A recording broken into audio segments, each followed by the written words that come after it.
The desert wind howled across the barren landscape as Sarah Martinez adjusted her worn leather hat and spurred her horse forward. She had been tracking cattle rustlers for 3 days, following their trail deeper into the Badlands than any reasonable person would venture. Sun beat down mercilessly, and her water supply was running dangerously low. Sarah was not like other women of her time. While most ladies in 1885 stayed home tending to household duties, she had chosen the life of a cowgirl. Her father's ranch had been her training ground, and after his death, she became one of the most skilled trackers in the territory. Men often underestimated her, but Sarah had proven time and again that she could outride, outshoot, and outthink. Most of them, as she crested a rocky hill, Sarah spotted something unusual in the distance. Smoke rose from what appeared to be a small camp nestled between 2 massive boulders. She dismounted and pulled out her spyglass, scanning the area carefully. What she saw made her heart skip a beat. A man sat beside a campfire, but he was unlike any man she had ever seen. Even sitting down, he appeared to tower over everything around him. Shoulders were broad enough to span the width of a wagon, and his hands looked like they could crush rocks. Sarah estimated he must be at least 8 feet tall, possibly more. The giant seemed to be alone, which struck her as odd. Men of normal size rarely traveled the Badlands without companions, let alone someone who would attract attention everywhere he went. Sarah watched as he tended to his fire, moving with surprising grace for someone of his enormous size. Her horse whinnied softly, and the giant's head snapped up instantly. Even from this distance, Sarah could see his piercing blue eyes scanning the horizon. She quickly lowered her spyglass and considered her options. She could turn back, but her curiosity was stronger than her caution. Besides, her water was nearly gone.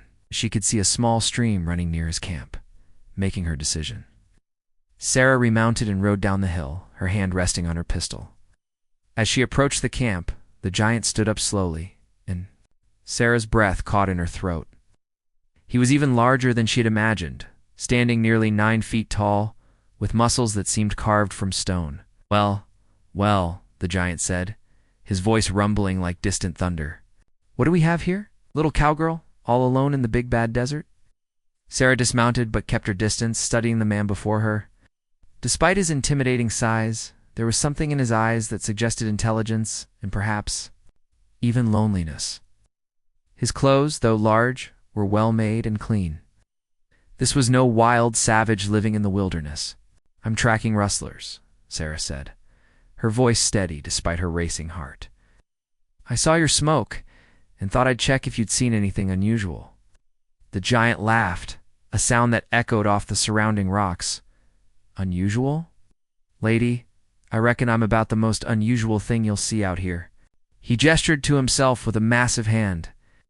Name's Jacob Stone, though most folks just call me Giant Jake. Sarah Martinez, she replied, still keeping her hand near her weapon. You mind if I water my horse at that stream? Ride. Jake nodded toward the water. Help yourself. Been expecting company, though I figured it'd be those rustlers you're after. They passed through yesterday, heading toward Devil's Canyon. Sarah led her horse to the stream while keeping one eye on the giant.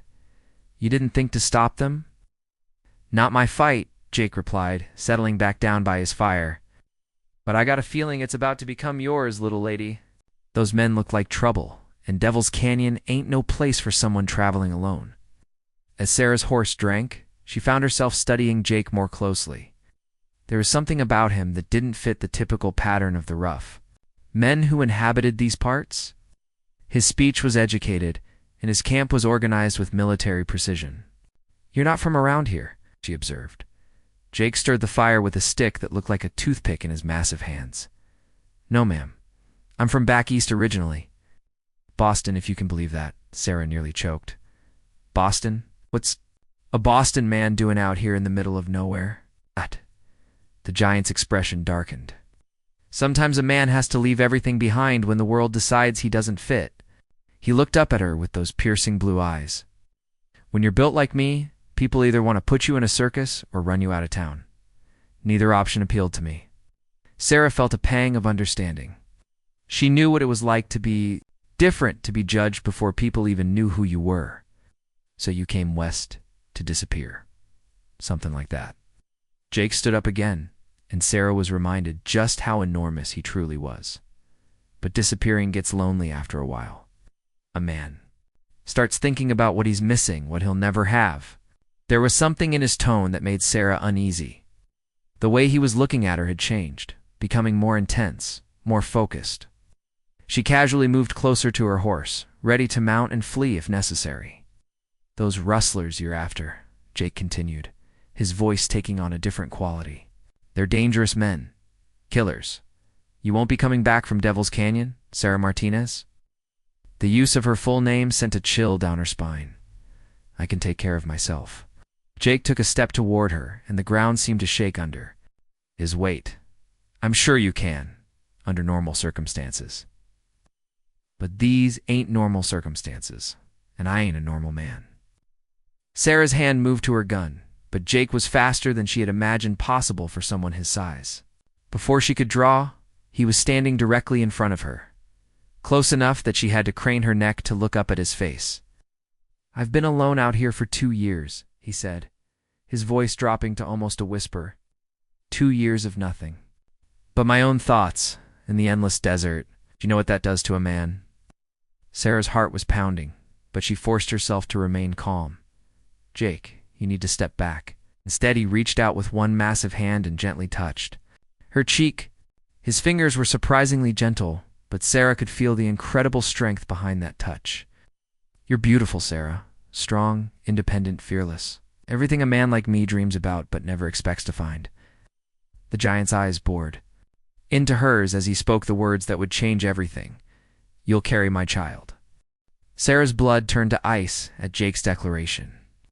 She jerked back from his touch, her hand finally finding the grip of her Colt revolver.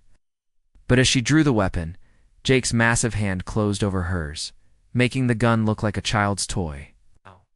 "Now," he said, his voice maddeningly calm, "no need for violence. We're going to be civilized about this." "Civilized?" Sarah spat, struggling against his grip. "You call kidnapping civilized?" Jake Isley removed the gun from her hand and tossed it aside like it weighed nothing. "I prefer to think of it as courtship. It's unconventional, perhaps, but then again, I'm an unconventional man." Sarah tried to break free, but it was like fighting against iron chains. Jake's strength was beyond anything she had ever encountered. "Let me go, Jake. This isn't right, and you know it." "What's right?" Jake asked, genuinely seeming to consider the question. "Is it right that a man should spend his life alone, just because he's different? Is it right that I should never know the touch of a woman, never have a family, never leave anything behind in this world?" He guided her firmly but not roughly toward his camp, her struggles completely ineffective against his power. Sarah noticed that despite his overwhelming strength, he was being careful not to hurt her. This gave her a small measure of hope that she might be able to reason with him. "Jake, listen to me," she said, forcing her voice to remain steady. "You can't force someone to love you. It doesn't work that way, love." Jake chuckled as he secured her hands with rope that looked like thread in his massive fingers, though Sarah knew it would hold her as surely as steel chains. "Who said anything about love?" "I'm talking about necessity, about survival." He moved around his camp with practiced efficiency. Packing supplies while keeping one eye on Sarah, she studied every movement, looking for a weakness, an opportunity to escape. But Jake seemed to anticipate her thoughts. "I wouldn't try running. Sarah, your horse can't outrun me, and there's nowhere to hide in this desert that I can't find you." "Someone will come looking for me," Sarah said defiantly. "When I don't return to town, they'll send a search party." Jake paused in his packing and looked at her with something that might have been pity. "Who's going to come looking?" Ow. "Me yourself? You were tracking rustlers alone. So that tells me you don't have a husband waiting at home, probably not even close friends.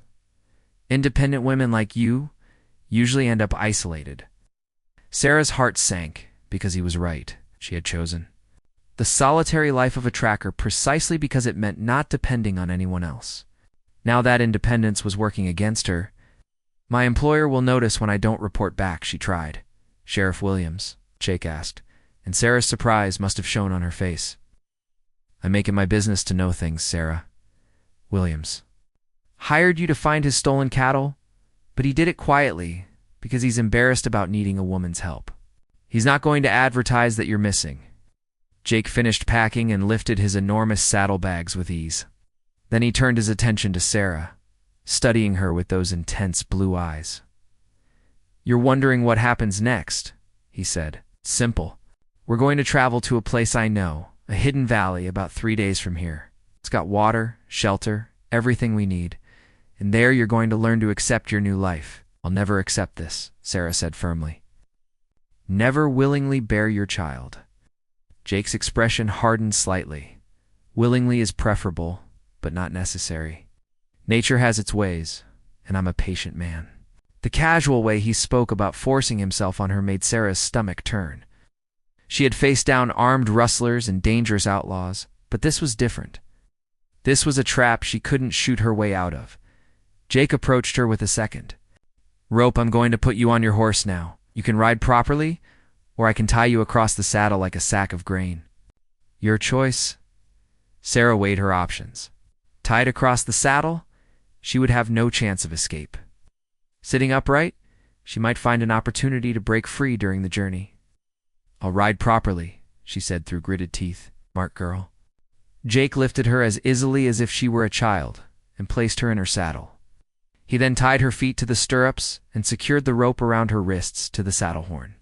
"Just in case you get any ideas about jumping off," as they began to ride, Sarah's mind raced. She had to find a way to escape before they reached this hidden valley Jake mentioned. Once there, isolated and alone with him, her chances would be even worse. The sun climbed higher as they traveled, and Sarah noticed that Jake was leading them along paths that seemed to exist only in his memory. He clearly knew this country intimately, which would make escape even more difficult. "Tell me about this valley," Sarah said, hoping to gather information. "It's beautiful," Jake replied, riding alongside her on a horse that looked comically small. Beneath his massive frame, it's fed by an underground spring, surrounded by walls of rock that make it invisible from the outside. I found it purely by accident 2 years ago. "And you've been living there alone all this time?" "Preparing it," Jake corrected. "Building a cabin, making improvements. I always knew that someday I'd find the right woman to share it with." Sarah felt sick. "You've been planning this for 2 years? Not this specifically, but something like it?" "A man like me doesn't have normal options, Sarah. I can't court a woman in town. Can't take her to church socials or community dances. People see me coming and cross the street." Despite her situation, Sarah found herself feeling a trace of sympathy for the giant. She could imagine how difficult his life had been, how lonely and isolated he must have felt. But that didn't excuse what he was doing to her. "There are women who would accept you for who you are, Jake. Women who could love you without being forced." Jake was quiet for a long moment. "Maybe, but I'm tired of waiting and hoping. I'm 35 years old, Sarah. How much longer should I wait for something that might never come?" "However long it takes," Sarah said firmly. "Because this isn't love, Jake. This is just loneliness and desperation." Jake's jaw tightened. "Call it what you want. In a few months, when you're carrying my child, it won't matter what we call it." Certainty in his voice chilled Sarah to the bone, but it also strengthened her resolve. She would find a way to escape, no matter what it took. She had not survived this long in a dangerous world by giving up when things looked impossible, as they rode deeper into the wilderness.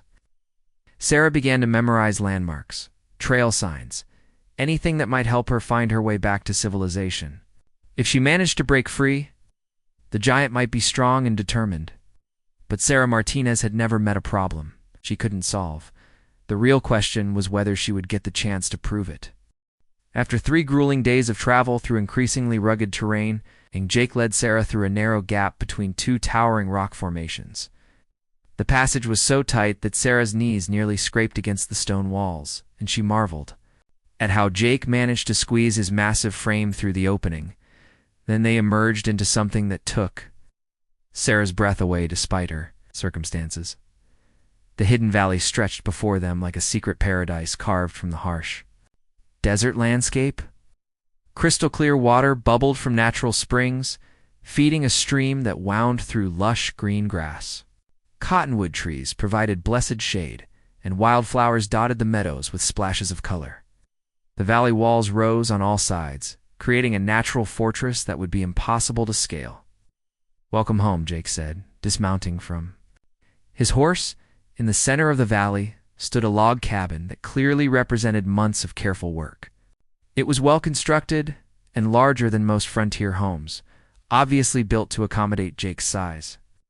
A garden plot showed signs of recent cultivation, and a small corral held 2 additional horses. "You really have been preparing," Sarah said. Unable to hide her amazement, Jake lifted her down from her horse with surprising gentleness.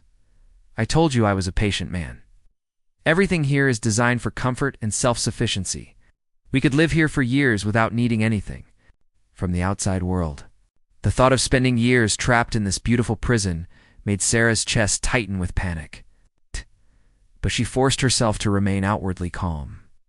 She needed to study her surroundings, to understand the layout and find potential escape routes. Jake untied her hands, but left her feet bound. "I'm going to trust you not to do anything foolish while I get us settled. The valley walls are impossible to climb, and the entrance we came through is the only way in or out." Sarah rubbed her wrists, where the ropes had chafed them. "What if I give you my word that I won't try to escape?" "Your word?" Jake smiled, but there was no humor in it. "Sarah, you've spent 3 days looking for ways to break free. Every time we stopped, I could see you studying the terrain, memorizing landmarks. You're a fighter, and I respect that. But it also means I can't trust you." He was right, of course, but Sarah wasn't ready to give up. "So what happens now? You keep me tied up forever?" "Of course not." Jake began unpacking their supplies. "You'll have freedom to move around the valley, to help with the daily tasks, to make this place truly feel like home. But until you accept your situation, you'll be secured at night." Jake showed her around the cabin, which was surprisingly comfortable. The main room featured a stone fireplace, handmade furniture scaled to accommodate his size, and windows that looked out over the beautiful valley. There was a separate bedroom with a large bed that made Sarah's stomach clench with anxiety. "I built everything myself," Jake said with obvious pride. "The roof is designed to catch rainwater and channel it into storage barrels. The root cellar keeps food preserved even in the summer heat. This place could support a family for generations." "A family you plan to force on me," Sarah said bitterly. Jake's expression darkened. "I'm hoping it won't come to force, Sarah. I'm hoping that given time, you'll come to understand that this is a good life I'm offering you. A good life as your prisoner." "A good life as my partner," Jake corrected. "Look around you. This valley is paradise. You'll never want for food, water, or shelter. You'll be safe from the dangers of the outside world. And when our children come, they'll grow up in a place of beauty and peace." Sarah wanted to scream at his casual assumption that she would simply accept bearing his children, but she forced herself to think strategically. Anger wouldn't help her escape. She needed to be smart. "What about supplies we can't produce here? Medicine, tools, ammunition. I make trips to various towns for necessities. No one plays frequently enough to be remembered, and I always pay. In gold dust, so no one asks questions. And you expect me to just wait here alone while you're gone?" Jake studied her for a long moment. "Eventually, yes, but that trust will have to be earned on both sides." As evening approached, Jake prepared a meal from supplies he had stored in the cabin. Despite everything, Sarah found herself hungry, and the food was surprisingly good. Jake was clearly more than just a physically imposing man. He was intelligent, resourceful, and capable. "Tell me about your life before this," Sarah said as they ate. "Your real life, back in Boston." Jake was quiet for so long that Sarah thought he wouldn't answer. Finally, he spoke. "My father was a professor at Harvard. Literature, my mother came from old Boston money. They were educated, cultured people who believed in reason and civilization." "What?" "Happened. I happened." Jake's voice carried years of pain. Ow. "I was a normal-sized child until I turned 12. Then I began growing, and I just didn't stop. By 16, I was already over 7 feet tall. The doctors couldn't explain it." Sarah found herself genuinely curious, despite her situation. "How did your parents handle it?" "At first, they tried to pretend everything was normal. They hired tutors, kept me isolated from other children, hoped I might somehow fit into their world. But as I kept growing, that became impossible. Jake stood and walked to the window, his massive silhouette framed against the fading light. When I turned 21, my father sat me down for what he called an honest conversation. He told me that while they loved me, they couldn't help me find a place in proper society. He gave me a substantial sum of money and suggested I might be happier somewhere else. They threw you out. Sarah couldn't hide the shock in her voice. Diplomatically, yes. Yeah, they were kind about it, but the message was clear. It was too different. Too unusual. Too much of an embarrassment for their refined Boston circles. Sarah felt another unwelcome pang of sympathy. She had grown up knowing what it meant to be different, to be judged for not fitting society's expectations of what a woman should be. But her challenges were nothing compared to what Jake must have faced. So you came west? I drifted for years, trying to find somewhere I belonged. I worked in circuses for a while, letting people gawk at me for money. I tried mining, logging, any job where strength mattered more than appearance. But everywhere I went, I was a curiosity, a freak, something to be stared at and whispered about. Jake turned back to face her. Do you know what it's like to walk into a room and have every conversation stop? To see children hide behind their mother's skirts when you pass? To know that no woman will ever look at you with anything but fear or disgust? Sarah wanted to argue, to tell him that somewhere there might be a woman who could see past his size to the person underneath, looking at him in the lamplight. Seeing the loneliness and pain in his eyes, she understood why he had lost hope. That doesn't make this right, Jake. Maybe not, he admitted. But it makes it necessary. At least from my perspective. As full darkness settled over the valley, Jake secured Sarah's ankle to a long chain that was bolted to the cabin wall. Chain was long enough to allow her to move freely around the main room, but not long enough to reach the door or windows. I'm sorry about this, Jake said, and he seemed to genuinely mean it. But I can't risk you trying something foolish in the middle of the night. What if there's a fire? Or some other emergency? I'm a very light sleeper, and this chain has a release mechanism that I can operate quickly if needed. Jake banked the fire and headed toward the bedroom, leaving Sarah alone with her thoughts. She tested the chain carefully, finding it to be exactly as secure as it looked. The cabin was well built and escape-proof, at least in the darkness. But Sarah Martinez had not survived this long by giving up easily. Jake might have the advantage now, but she would find a way to turn the tables. She just needed time, patience, and the right opportunity. As she settled down to try to sleep, Sarah began planning her escape in earnest. 2 weeks passed in the hidden valley, and Sarah began to understand the true nature of her prison.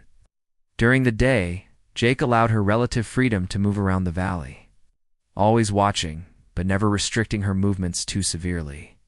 She helped with cooking, tended the garden, and even assisted with repairs to the cabin. To an outside observer, they might have looked like a normal couple building a life together, but Sarah never forgot for a moment that she was a captive. Jake was unfailingly polite and gentle with her, never raising his voice or showing anger even when she was deliberately difficult. This somehow made her situation worse. If he had been cruel or violent, she could have hated him purely. Instead, she found herself confused by moments. When she almost forgot her circumstances and simply enjoyed their conversations, Jake was intelligent and well-read, able to discuss literature, philosophy, and current events with surprising depth. During the long evening hours, he would tell her stories of his travels, describe the books he had read, or share his observations about the natural world.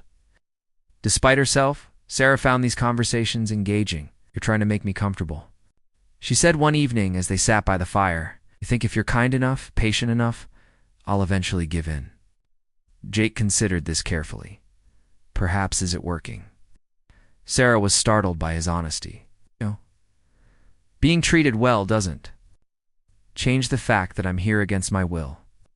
But you're not miserable every moment, Jake observed. I've seen you laugh, seen you enjoy the sunset from the meadow, seen you take pleasure in the work we do together. This was uncomfortably true. Sarah had found herself adapting to the rhythm of life in the valley more than she'd like to admit. The simple, daily tasks, the beauty of their surroundings. and even Jake's companionship had created moments of genuine contentment. "That doesn't mean I accept this situation," Sarah said firmly. "I know, but it gives me hope that eventually you might." That night, as Jake secured her chain as he did every evening, Sarah put her plan into motion. Over the past week, she had been working on weakening one of the floorboards near where the chain was anchored. Using a small knife she had palmed. From the kitchen, she had carefully carved away at the wood during the day when Jake was outside. She waited until she was certain Jake was deeply asleep, then began the delicate process of loosening the floorboard. It took nearly an hour of careful, silent work, but finally the board came free. The chain anchor remained attached to it, giving her the freedom to move. Sarah gathered the supplies she had secretly prepared: dried food, a water skin, matches, and a small axe. She had also managed to retrieve her gun, which Jake had stored in a chest he thought was secure, moving as silently as possible. Sarah opened the cabin door and stepped into the moonlit valley. Her heart pounded as she made her way toward the narrow entrance. Expecting at any moment to hear Jake's voice behind her, the passage between the rocks was even more difficult to navigate in darkness. But Sarah managed to squeeze through without making too much noise. Once outside the valley, she began running. Following the path they had taken to arrive, Sarah had memorized the route carefully, noting landmarks and trail markers. She pushed herself hard, knowing that once Jake discovered her escape, his knowledge of the country would give him tremendous advantages in tracking her down. For 3 hours, she maintained a punishing pace, stopping only briefly to check her direction and catch her breath. The desert night was cold, but adrenaline kept her warm as she covered mile after mile. Then she heard it. The sound of hoofbeats behind her. Sarah's heart sank as she realized Jake had discovered her escape much sooner than expected. She looked around desperately for somewhere to hide, but the moonlight made concealment nearly impossible. The hoofbeats were getting closer, making a desperate decision. Sarah left the trail and scrambled up a rocky slope, hoping to find a hiding place among the boulders. But her pursuer was too close, and as she reached the top of a small ridge, Jake's voice called out to her, "Sarah, stop running. You're going to hurt yourself out here in the dark." She turned to see him riding toward her on his horse, moving with the confidence of someone who knew every rock and gully in this country. There was no anger in his voice, just a kind of weary disappointment. "Stay back," Sarah called, drawing her gun. "I mean it, Jake. I'll shoot if I have to." Jake stopped his horse about 30 feet away and dismounted slowly, his hands visible. "No, you won't. You're not a killer, Sarah. That's one of the things I admire about you. Don't be so sure. I've shot men before when they threatened me. Who were trying to harm you, yes. But I've never tried to hurt you, and you know it." Sarah kept the gun trained on him, but her hands were shaking from exhaustion and cold. "Kidnapping me, holding me prisoner. That's not hurting me?" "It's not." "The same thing, and you know it." Jake took a careful step forward. "You're tired, cold, and scared. You've been running for hours. How far do you think you'll get before you collapse?" The terrible thing was that he was right. Sarah was already exhausted, and she knew she was still at least a day's travel from the nearest town.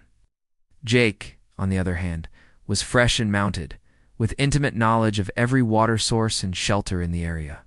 "I won't go back with you," Sarah said, though even she could hear the defeat creeping into her voice. "Yes, you will, because the alternative is dying out here alone, and you're too smart for that." Jake took another step closer, and Sarah could see the genuine concern in his eyes. He wasn't angry about her escape attempt. He was worried about her welfare. "This doesn't have to be difficult, Sarah. You tried to escape and you nearly succeeded. I respect that. No, but now it's time to be practical." Sarah's arm was getting tired from holding the gun steady, and she could feel her resolve weakening. The cold desert air was cutting through her clothes, and she was beginning to shiver uncontrollably. "I can't go back," she whispered. "I can't spend my life as your prisoner." "You won't be my prisoner forever," Jake said gently. "Eventually, you'll see that this life I'm offering isn't a prison at all. It's freedom from a world that would never truly accept either of us." He was close enough now that she could see the sincerity in his face. Despite everything he had done, Sarah found herself believing that Jake genuinely thought he was rescuing her rather than imprisoning her. "Please, Sarah, lower the gun and come home with me. I promise you won't be punished for trying to escape. I understand why you had to try." The word home hit Sarah like a physical blow. She thought of the comfortable cabin, the beautiful valley, the simple routine of daily life there. Against all logic, part of her mind had begun to think of it as home, but that was exactly what made it so dangerous. "I can't," Sarah said one final time, though her voice lacked conviction. Jake moved quickly then, faster than Sarah had expected. Before she could react, he had closed the distance between them and gently but firmly taken the gun from her trembling hands.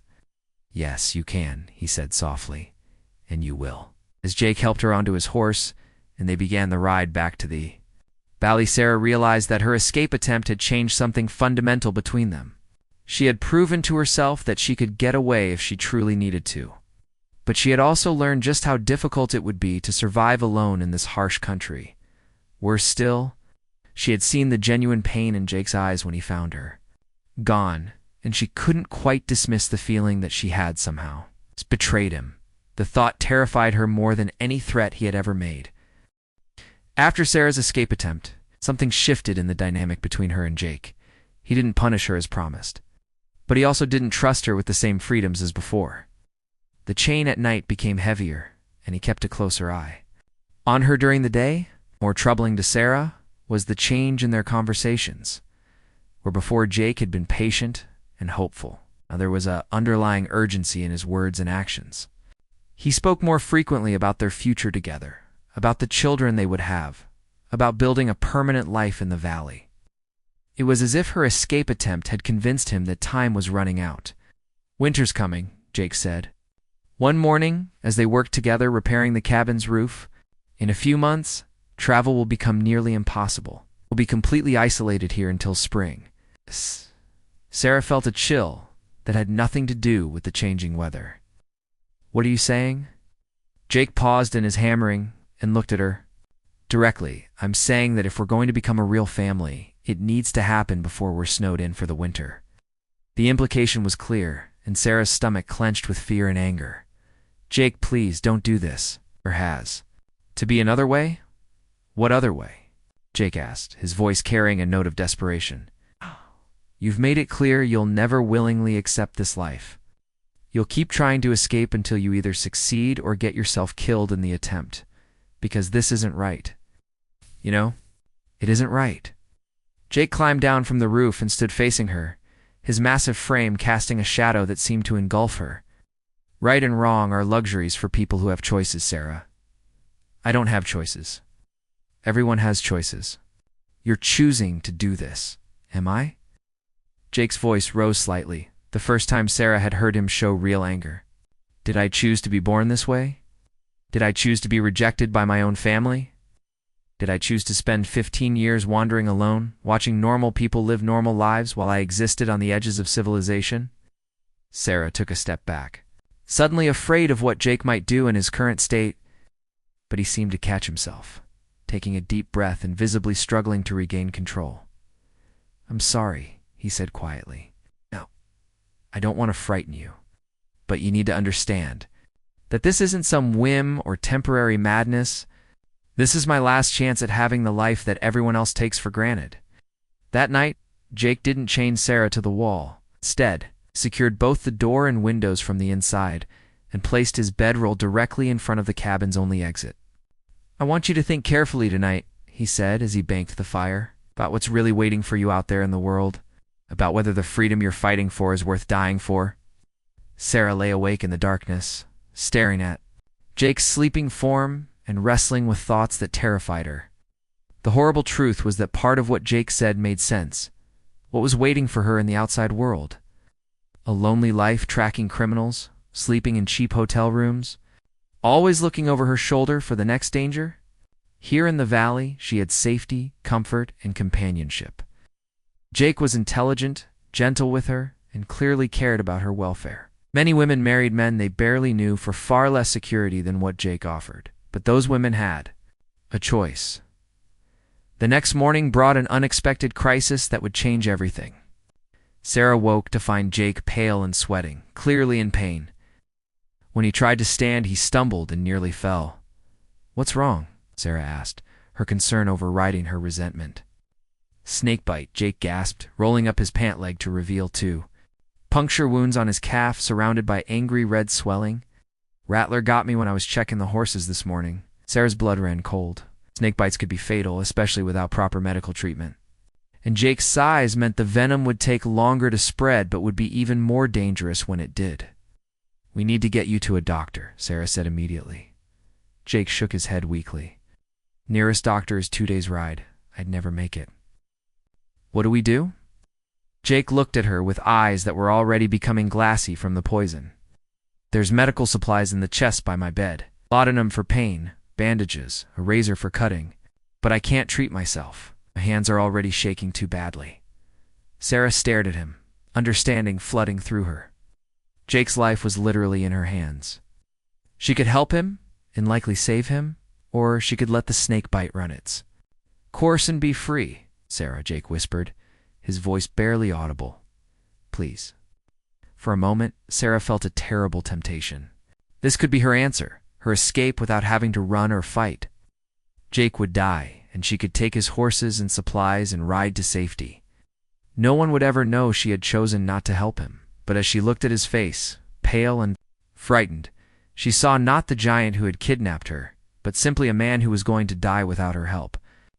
"Tell me what to do," Sarah said, moving quickly to the medical supplies. Over the next several hours, Sarah fought to save Jake's life. She cut open the wound to drain the poison, applied poultices to draw out the venom, and forced liquids down his throat to prevent dehydration. Jake drifted in and out of consciousness, sometimes delirious from fever, sometimes lucid enough to give her instructions. During his lucid moments, Jake watched Sarah with something like wonder in his eyes. "You could have let me die," he said during one clear period. "I thought about it," Sarah admitted, not seeing any point in lying. "Why didn't you?" Sarah was quiet for a long time, continuing to change the bandages on his leg. "'Cause you're not evil, Jake. Misguided, desperate, wrong about what you're doing to me. But not evil. And I'm not a killer." Jake closed his eyes, and Sarah thought he had fallen asleep again. But then he spoke, so quietly she almost missed it. "I'm sorry, Sarah, for all of this. I thought I was saving us both, but I was just destroying any chance we might have had." "What do you mean?" "If I had met you in town, courted you properly, shown you who I really am instead of what I am, maybe things could have been different. Maybe you could have grown to care for me." Sarah felt tears prick her eyes unexpectedly. "Maybe. We'll never know now." "No," Jake agreed sadly. "We'll never know." For 3 days, Sarah nursed Jake through the worst of the snakebite. Slept, constantly checking his fever, changing his bandages, and forcing medicine down his throat when he was too weak to swallow on his own. On the 4th day, Jake's fever finally broke. He woke clear-headed for the first time since the bite, looking up at Sarah with eyes that held a mixture of gratitude and shame. "You saved my life," he said simply. "Yes, I did." Jake struggled to sit up, still weak from his ordeal. "Keys to your chains are in the drawer by the door. So's your gun, cleaned and loaded." Sarah stared at him, not understanding. "What? You're free to go, Sarah? I won't stop you or try to follow you. You've more than earned your freedom." "I don't understand. Why now?" Jake looked out the window at the beautiful valley, his expression infinitely sad. "Because I finally realized something these past few days. Watching you care for me, even though I'd given you every reason to hate me, love can't be forced or demanded or captured. It can only be given freely, or it's not really love at all." Sarah felt her heart racing. "And if I choose to stay—" Jake's eyes snapped to hers, hope flickering in their depths. "Then it would be your choice. Freely made. And I would spend the rest of my life trying to deserve it." Sarah walked slowly to the drawer and retrieved the keys to her chains. She held them in her palm, feeling their weight, understanding that this moment would determine the course of the rest of her life. Behind her, Jake waited in silence, not trying to influence her decision. finally giving her the one thing he should have offered from the beginning, a real choice. Sarah stood at the cabin door, her hand on the latch, the keys to her chains tucked safely in her pocket alongside her loaded gun. Jake had given her everything she needed to leave: supplies, her horse, even a map showing the safest route to the nearest town. He had done all of this while still weak from the snake bite, never once asking her to reconsider. "I need to think," Sarah had told him that morning.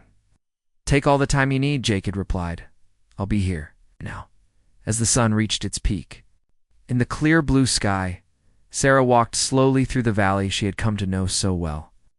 Every landmark held memories: the stream where she had first watered her horse, the meadow where she and Jake had worked side by side repairing fence posts, the garden they had tended together.